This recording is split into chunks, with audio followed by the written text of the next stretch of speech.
Selamat malam, kami dari kelompok 6 akan mempresentasikan hasil analisis kami pada program campaign Relaunch Product Foundation dari brand MOP.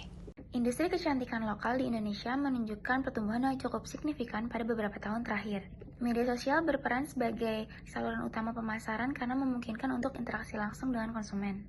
Oleh karena itu, evaluasi terhadap efektivitas kampanye digital menjadi penting untuk dilakukan. Profil brand. Mother of Pearl ini sendiri merupakan merek kecantikan lokal asal Indonesia yang mengandalkan media sosial sebagai saluran utama pemasaran. Strategi ini didukung oleh basis audiens milenial dan generasi Z yang aktif di media sosial. Hal tersebut menjadikan MOP ini relevan untuk dikaji dalam konteks pemasaran digital. Selanjutnya, produk yang diteliti. Produk yang menjadi objek penelitian adalah Foundation So Extra dari MOP, salah satu produk unggulan dari MOP ini sendiri. Produk ini telah dikenal oleh konsumen sebelum kampanye relaunch dilakukan.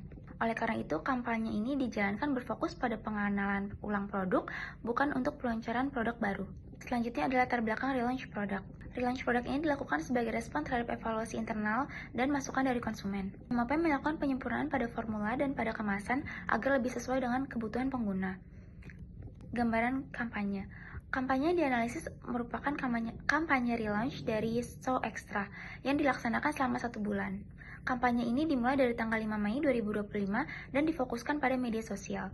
Pendekatan ini memungkinkan penyampaian pesan secara insentif dalam jangka waktu tertentu. Selanjutnya ada tujuan kampanye. Tujuan utama kampanye ini adalah meningkatkan kesadaran terhadap produk Foundation So Extra. Selain itu, kampanye ini juga bertujuan untuk meningkatkan keterlibatan audiens di media sosial. Tujuan lainnya adalah untuk menarik pengikut baru pada akun resmi dari MOP ini sendiri. Selanjutnya ada media dan metode dari evaluasi. Evaluasi kampanye ini dilakukan pada platform Instagram dan TikTok sebagai media utama kampanyenya.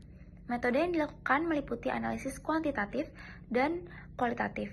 Analisis ini dilakukan dengan membandingkan kondisi sebelum dan saat terjadinya kampanye berlangsung. Selanjutnya, indikator kuantitatif kampanye. Indikator kuantitatif yang dianalisis mencakup engagement audiens, pertumbuhan follower, penggunaan hashtag kampanye, serta jumlah dan frekuensi posting. Indikator-indikator ini digunakan untuk menilai kinerja kampanye secara objektif. Seluruh indikator disesuaikan dengan panduan evaluasi kampanye. Selanjutnya, engagement Instagram. Berdasarkan data yang ditampilkan, engagement di Instagram menunjukkan peningkatan saat kampanye berlangsung. Hal ini terlihat dari meningkatnya interaksi audiens pada konten kampanye dibandingkan periode sebelum kampanye.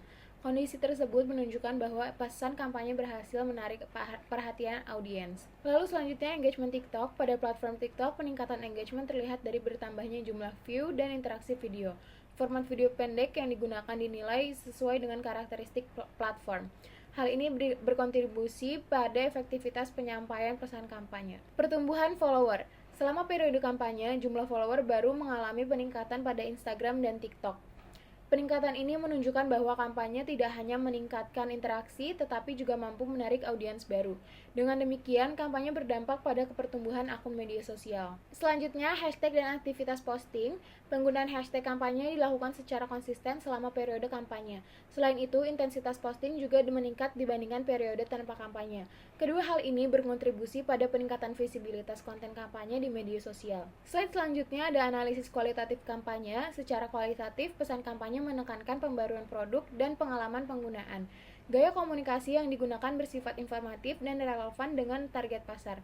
Hal ini mendukung penyampaian pesan kampanye secara efektif. Selanjutnya, penilaian keberhasilan program. Berdasarkan hasil analisis kuantitatif dan kualitatif, kampanye relaunch dapat dinilai cukup berhasil. Peningkatan awareness, engagement, dan follower menunjukkan tercapainya tujuan kampanye. Namun demikian, masih terdapat ruang untuk pengembangan strategi ke depan. Dan yang terakhir ada usulan strategi alternatif.